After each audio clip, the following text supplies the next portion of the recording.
BJP के विजय रथ को रोकने के लिए देश के विपक्षी दलों ने जिस गठजोड़ को तैयार किया था, जिसके बाद एक तरफ देश की जनता ने धीरे धीरे अपनी सोच बदलनी शुरू कर दी थी, तो वहीं दूसरी तरफ बीजेपी को भी ये समझ आने लग गया था कि अब सत्ता परिवर्तन की सुगबुगाहट उसे सिंहासन खाली करने की ओर इशारा करने लगी है। लेकिन कहते हैं ना कि लोकतंत्र में सियासी समीकरण बनते और बिगड़ते देर नहीं लगती। नमस्कार, मैं हूं अर्जिता और आप देख रहे हैं जन आदर्श भारत। विपक्षी गठबंधन इंडिया को लेकर इस वक्त सियासी गलियारे में कुछ भी ठीक नहीं चल रहा। गठबंधन तैयार करते वक्त बड़ी बड़ी बातें करने वाले प्रमुख दल अब आपस में ही भिड़ गए हैं। कहा जाता है कि राजनीतिक पार्टियों के गठबंधन में अक्सर बड़े दलों को अपना दिल भी बड़ा करना पड़ता है, लेकिन अहंकार में चूर होकर बड़े दल अब अपने ही लिए मुसीबत खड़ी कर चुके हैं। इन दिनों चल रहे 5 राज्यों के विधानसभा चुनाव में जब गठबंधन और घटक दलों में सीट शेयरिंग को लेकर भिड़ंत हो गई और कांग्रेस ने किसी को भी सीट देने से इनकार कर दिया, जिस पर घटक दल नाराज हो गए।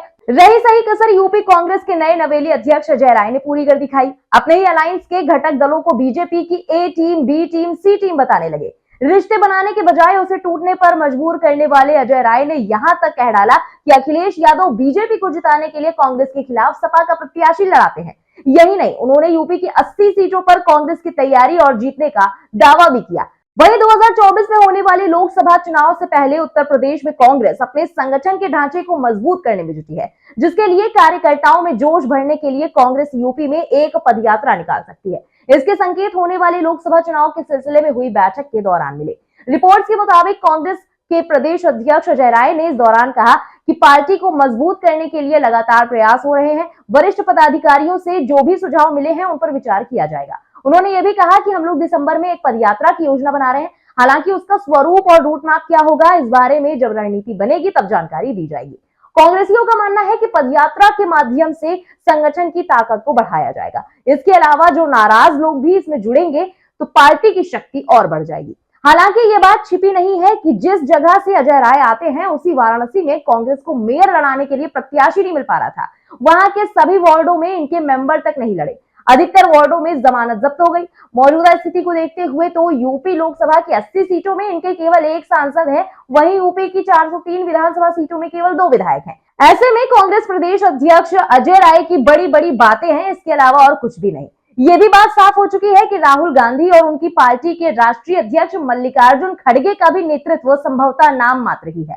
अगर उनकी चलती तो बड़ी तत्परता दिखाते हुए इंडिया गठबंधन में शामिल होने के बाद जिस तरह राहुल गांधी और खड़गे ने अपना और अपने पार्टी के समर्पण की बात कही थी, वो अब केवल हवा हवाई ही दिख रहा है।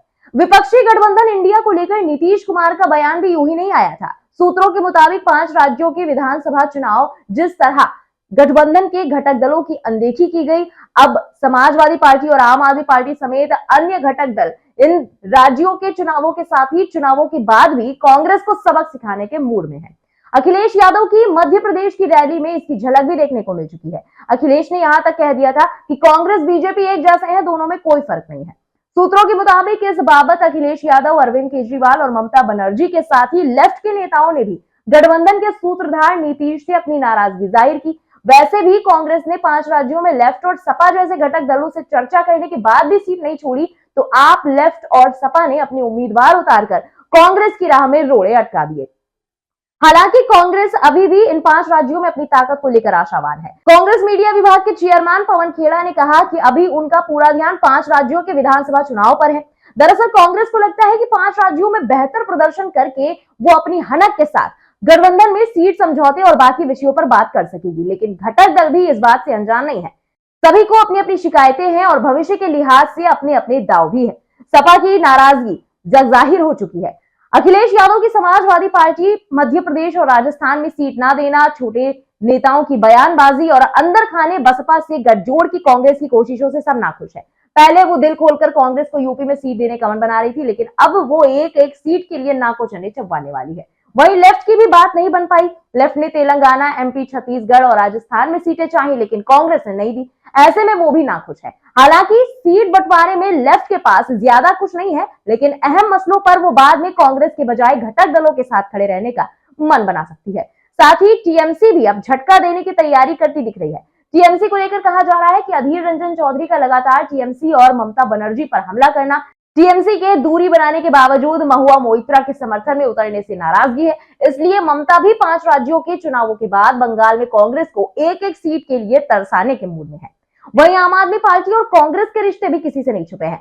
आप नेतृत्व का मानना है कि दूसरी पंक्ति के नेताओं में टकराव चलता है, लेकिन साथ आने के बाद राहुल गांधी की सदस्यता जाने पर जिस तरह केजरीवाल खुलकर समर्थन में आए, वैसे केजरीवाल के मामले में कांग्रेस कन्नी काट गई। इसलिए वो भी वक्त आने पर घटक दलों के पाले में खड़े होकर कांग्रेस को दबाव में रखेंगे। तो कुल मिलाजुलाकर अब कांग्रेस को उसकी ही भाषा में जवाब देने की तैयारी सभी घटक दल कर चुके हैं। यानी इंडिया गठबंधन में कांग्रेस जिस रणनीति के तहत भविष्य के मोहरे बिछा रही है, घटक दल भी उसे उसी की भाषा में जवाब देने की तैयारी करने में जुट गए हैं। घटक दलों का मानना है कि कांग्रेस की गलतफहमी है कि 5 राज्यों में बेहतर प्रदर्शन करने पर वो घटक दलों पर दबाव बना लेगी। आखिर कांग्रेस और भाजपा के बीच अंतर इतना ज्यादा है कि बिना इंडिया गठबंधन की मजबूती के वो पार नहीं पा सकती। कुल मिलाकर 5 राज्यों के चुनावों के बाद भी इंडिया गठबंधन में तलवारें खिंचनी तय है। इसी के साथ इस स्पेशल रिपोर्ट में बस इतना ही। इस पूरी खबर के बारे में आपका क्या कहना है, कमेंट में लिखकर अपनी राय जरूर बताएं। हमारा वीडियो पहली बार यूट्यूब पे देख रहे हैं तो चैनल को सब्सक्राइब करें और फेसबुक पर हमारे पेज को लाइक करके आप हमारे साथ वहां भी जुड़ सकते हैं। बने रहे जन आदर्श भारत के साथ। जय हिंद, जय भारत।